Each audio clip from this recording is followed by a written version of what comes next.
Kabulkit, anong sukat ng interior na pangmotor ang mabilis lang maubos o maibenta? Ito ay katanungan ng ating kapwa kabulkit.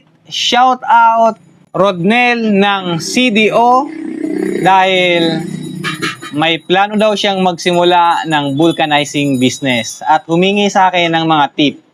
Sa inyo, ano bang mga sukat ng interior na pangmotor ang mabilis lang maubos?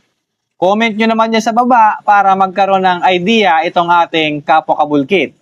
Pero sa akin, ito ang kasagutan ko sa iyo, Rodnel.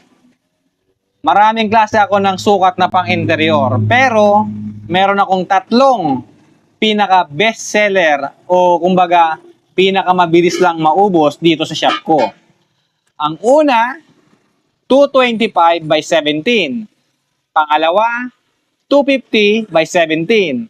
At ang pangatlo, ang pinakamabilis talaga, 275 by 17. Itong 3 talaga, ang nako po, sako-sako ang binibili ko.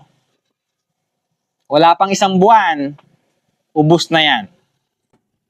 Kaya sa mga nagsisimula, sana makatulong tong bidyong to. Nagsimula ang lahat sa isang munting pangarap ng batang mula sa hirap at nagsusumikap na maabot ang tuktok.